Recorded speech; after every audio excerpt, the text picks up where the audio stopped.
আসসালামু আলাইকুম। রাইস কুকারে একটু তেল দিয়া পেঁয়াজ দিয়ে নিলাম। এই যে দেখেন যে এইভাবে জিনিসপত্র দাম বাড়তেছে, সিলিন্ডারের দাম বাইরে রয়েছে। ৪,০০০ ৫,০০০ টাকা যদি সিলিন্ডার হয় তাই আমরা যাই দাঁড়ামু কোথায় যারা ভাড়া জীবন আছি। মাসটা শেষের দিকে এখন মনে করেন আবার এই যে সিলিন্ডার ৪,০০০ ৫,০০০ টাকা দিয়ে যদি সিলিন্ডার কিনি আর বাকি দিন কমনে শুনুন।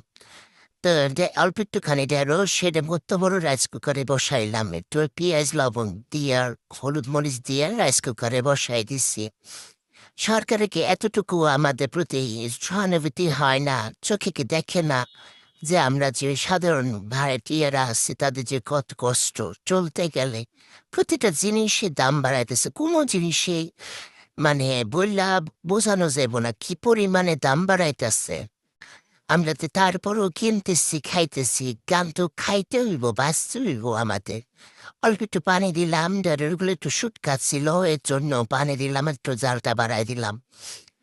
ভালো থাকবেন। আর মাঝে মধ্যে রান্না দিতে পারি না, ভালো লাগে না। কারণ আমার ভিডিওতে হয়তোবা কারো ভালো লাগে না, পছন্দ হয় না বিধায় আমার এরকমভাবে সাপোর্ট করে না। হয়তোবা ওরকম ড্রেস আপ করে ছবি দিতাম, ভিডিও করতাম, তো সবাই এসা দেখতেন, সাপোর্ট দিতেন, লাইক দিতেন, কমেন্ট করতেন, লাভ দিতেন। আমরা তো ফেস দেখাই না, এজন্য আমাদের ভালো লাগে না।